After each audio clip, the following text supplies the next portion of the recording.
pongo a grabar. Yes. Ok. Ya estoy grabando, por lo tanto este video va a ir al Classroom después como tutorial.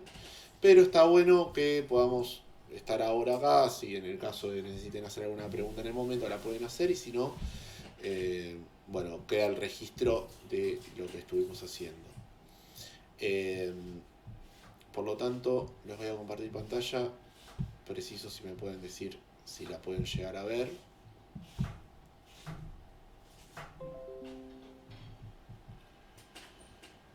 Ahí teóricamente estoy compartiendo. ¿Se ve?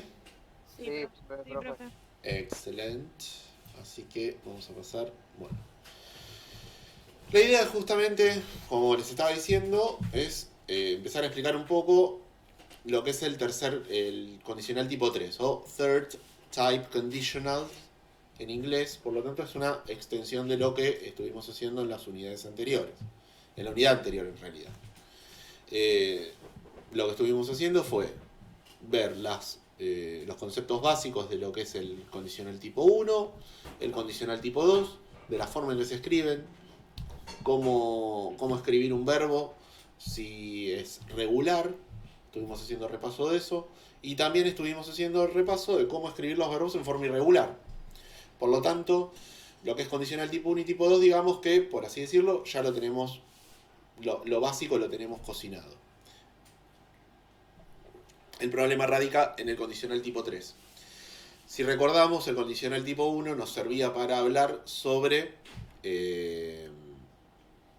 sucesos o acciones que eran posibles que pasaran. ¿Ok? Casos o sucesos posibles. En el caso del condicional tipo 2, ¿alguien recuerda para qué servían esos condicionales? Si uno era para cosas posibles, el otro para qué servía. Para posibilidades. Para suposiciones. La palabra correcta ahí es suposiciones. ¿Por qué? Porque es algo posible de pasar, claramente, pero poco probable de que pase. Entonces ya habíamos visto ejemplos con el tema del coronavirus, o de la chica que tenía el auto, que estaba pensando si tuviese un auto, andaría todo el tiempo. Bueno, en ese caso es un condicional tipo 2. Es una suposición de algo que podría llegar a pasar en el presente, pero que no pasa. El problema del condicional tipo 3 es que se va a referir a otras cosas. Y en cierto punto, el condicional tipo 3 lo que hace es expresar sucesos y acciones, o acciones, hipotéticas pero en el pasado. ¿Ok? Es decir, que podrían haber sucedido pero que no fue así. Básicamente lo que estaríamos hablando con el condicional tipo 3 son acciones posibles que no sucedieron por una u otra forma, por lo tanto estaríamos jugando con la idea de armar pasados posibles. ¿Ok? Esta es la forma más hipotética que hay en lo que son los condicionales. Acá estamos hablando de cosas que no existieron. ¿Ok? Entonces, como habíamos visto con los otros condicionales, el condicional tipo 3 también marca una relación de causa y una relación de consecuencia. Mi pregunta es, en los otros condicionales se maneja de la misma forma. ¿Cuál es la parte de la causa y cuál es la parte de la consecuencia en un condicional? La parte de la causa, que hay una palabra que la indica. El if. El if es donde está la parte de la causa. Y la consecuencia está en la otra parte que nosotros habíamos visto, que en el condicional tipo 1 podía ser el auxiliar will, o podía ser para el condicional tipo 2 el auxiliar would. Acá vamos a usar el mismo auxiliar, pero agregándole alguna que otra palabrita. A diferencia de los otros condicionales, en realidad el condicional tipo 3 puede marcar dos ideas fundamentales, que buscando la palabra correcta, la verdad que se me ocurrieron estas dos, porque es lo que creo que mejor grafica la idea de lo que marca este condicional. Una es la de arrepentimiento y la otra es la de alivio. Entonces, cuando hay una situación hipotética, nosotros podemos tener el arrepentimiento de que no pasó o podemos tener el alivio de que no pasó. O sea, puede ser un caso hipotético bueno o un caso hipotético malo. Entonces me parece que estas dos palabras son las que mejor grafican la idea del condicional tipo 3, de Third Type Conditional. Arrepentimiento o alivio. Entonces vamos a ver un ejemplo. Sí, Perdón que la interrumpa, pero no dice importa. gramático. que la acepte. Ah, sí, ahí la acepto. Ah, porque está acá. Claro, ahí está. Bueno, sí. Technical issues, I come back. Ah, esperen que viene Maximiliano. Listo. Ahora sí. Bueno, esto va a quedar grabado, así que... eh, don't worry. ¿En dónde estaba? PowerPoint. Here. Good. Vamos a dos ejemplos para ver cómo se expresan estas ideas. Primer ejemplo, el mundo real, the real world. Dice, I didn't study. Si yo digo I didn't study, ¿qué estoy diciendo? Yo no estudié. Yo no estudié. Eso es la realidad. I didn't study. Entonces yo puedo decir, if I had studied... esperen que se los voy a... Ahí está. Si yo lo digo como un arrepentimiento, puedo decir, if I had studied, I would have passed the year. Vamos a suponer que lo quiero decir en español. ¿Cómo traducirían esta oración, teniendo en cuenta lo que ya vimos de los otros condicionales? Si yo hubiera estudiado, habría pasado el año. That's perfect. If I had studied, la causa, si yo hubiera estudiado, I would have passed the year, sería la consecuencia. Eso es lo que hubiese pasado lo que habría pasado si yo hubiese hecho lo de la causa, cosa que no hice. Sí. Pero ¿no quedaría mejor si yo hubiese estudiado? Exactamente. En realidad, el condicional de nuestro, o lo que se dice el subjuntivo, para expresar cosas hipotéticas, se dice de dos formas en español. O es si yo hubiera o si yo hubiese. Nunca si yo habría. Es dos formas, si yo hubiera o si yo hubiese.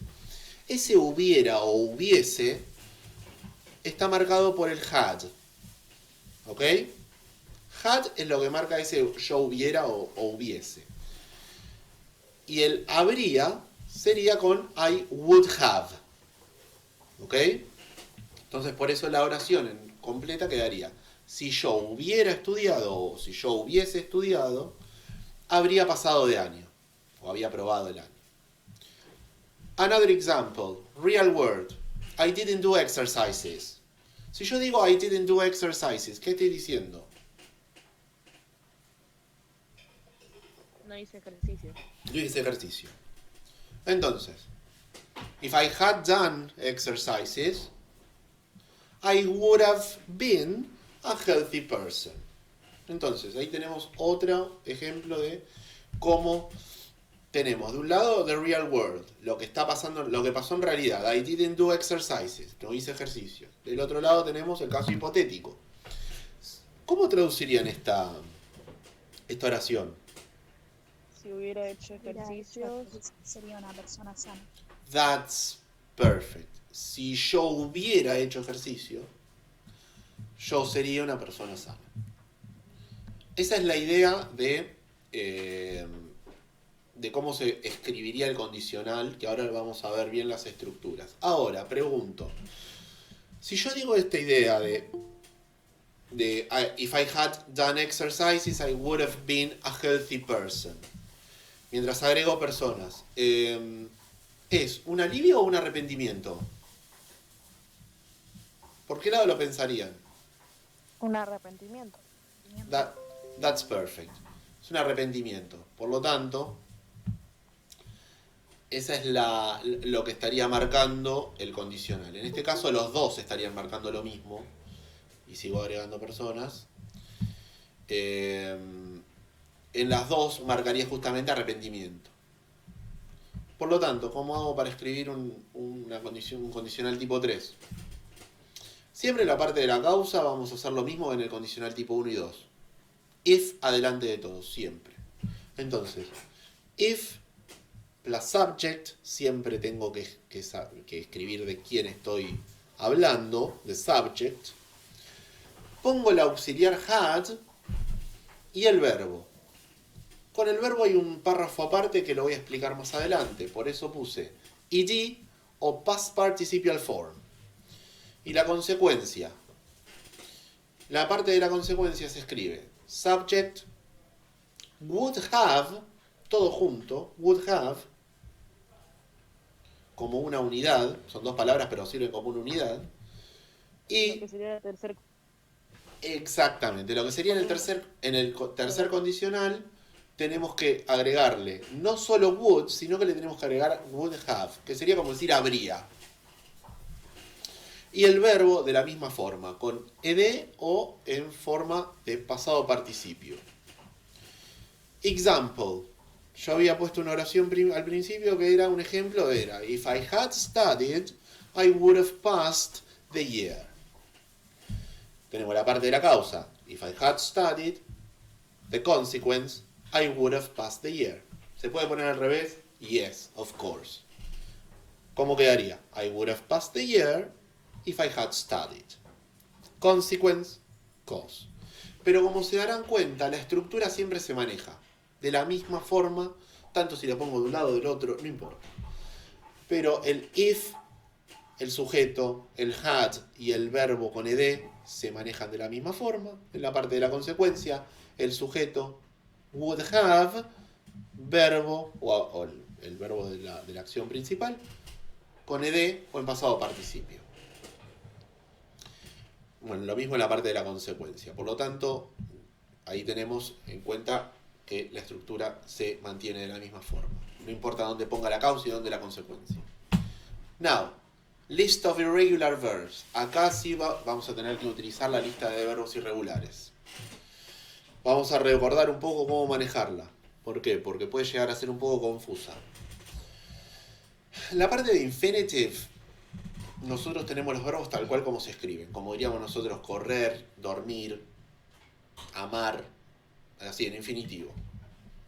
La acción en sí. De un lado tenemos los verbos en simple past, que este nos servía para... ¿Para qué tipo de condicional nos servía la del simple past?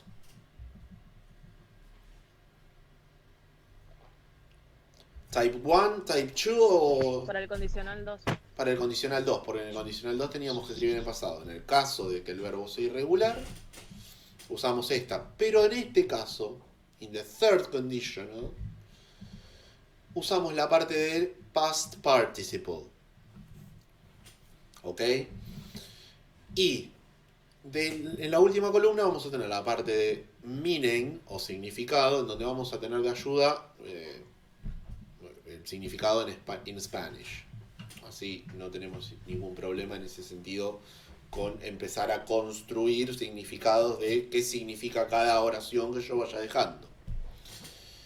Entonces, yo había dejado estos ejemplos. If I had studied, I would have passed the year. Ahora pregunto, studied, regular or irregular? Regular. Regular, porque se le agrega ed. Agrego a Camila. Esperen que tengo... No, bueno, ya no voy a poder agregar a más personas, porque si no voy a parar la explicación a cada rato. Y me parece que no sería justo. Ok, entonces, bueno, past. Si es irregular o regular. Regular. Regular, ed. Pero ahora viene el problema. Yo tengo verbos. I didn't do exercises. Si yo busco, porque ustedes en las actividades van a tener los verbos entre paréntesis, y uso mucho esa actividad porque creo que es la que más nos puede guiar para empezar a ver cómo reconocer un verbo en forma regular o irregular. Si yo busco en la lista, tengo que do es un verbo irregular. Si yo buscase alguno de estos verbos, como por ejemplo study, yo voy a buscar en la lista completa y no lo encuentro, quiere decir que es regular. No hay no hay escapatoria de eso. Entonces, como yo tengo que usar la forma de past participle, yo voy a fijarme y en la de past participle dice done. Por lo tanto, esa va a ser mi forma que voy a usar para el tercer condicional. Vamos a ver si funciona. La parte de la causa, sí. If I had done exercises. Y después dice I would have been a healthy person. Justo, bueno, en este caso no tenemos el verbo entre paréntesis como para completarlo, como no siempre va a estar. Pero tenemos been acá, que justamente viene del verbo to be, que es cero estar. cuando tradujimos esta oración era habría sido una persona sana. Entonces vemos que se cumple. ¿Por qué? Porque está en la parte de past participle. Been. Entonces lo vemos acá. Por lo tanto, esta regla de ed o past participial se cumple. Entonces, actividad para hacer esta semana. ¿Qué vamos a tener? Un pequeño formulario, no muy grande. Va a tener algunas... esperen que dejo de compartir. Formulario de Google, profe. Sí, va a ser un formulario Google que ahora sí me gustaría tal vez mostrarles por lo menos el primer punto para que tengan una idea en cómo tienen que hacerlo. ¿Por qué? Porque antes teníamos una oración y tal vez elegir 3 opciones. Ahora voy a elegir, son 2 columnas diferentes. Entonces, no es tan complejo, pero me parece que estaría bueno poder mostrárselos para tenerlo en cuenta y ya quede grabado en el video. Entonces ustedes van a tener algo muy parecido a esto. De hecho es este el formulario. Third conditional, regular and irregular verb forms. Bueno, ponen su mail para que después les lleguen las respuestas. Name and surname. Y van a tener algo así. Una oración en donde van a estar los 2 verbos, tanto de la parte de la causa como la de la consecuencia, van a estar van a estar excluidos, no van a estar escritos. Por lo tanto, van a estar entre paréntesis. Ustedes deberían, en esta actividad, concentrarse en la parte de la causa, en la parte de la consecuencia. Y además, elegir la forma correcta de esos verbos. O sea, en la parte de win, cómo iría, y la parte de be, cómo iría. ¿Cómo se van a dar cuenta? Porque abajo van a tener 2 filas, 4 columnas. En las filas van a tener el verbo entre paréntesis, tienen que elegir la opción correcta y después con el segundo verbo tienen que hacer lo mismo, fijarse cuál es la opción correcta para completar esas oraciones. ¿Cómo van a hacer? Buscan en la lista de verbos irregulares. Si el verbo no está en la lista de verbos irregulares, quiere decir que es regular. Presten atención a esa parte. No es una actividad muy compleja, pero la idea es que ustedes puedan ir pensando cómo funciona la escritura de las oraciones en condicional tipo 3 para después, más adelante, poder hacer un pequeño texto de opinión. O sea, ya les voy diciendo qué es lo que deben hacer para más adelante y después vamos a hacerlo en pasos. Ustedes tienen que escribir un texto de opinión en donde tengan que agregar una de estas oraciones. Por lo tanto, tenemos que prepararnos primero. Como yo digo, son baby steps. Pasito a paso. Esta actividad van a ver que es muy corta. No se preocupen, la idea es que sea corta. Así que después más adelante lo vamos a ir complejizando. Ahora termino el video. Así lo puedo ir subiendo.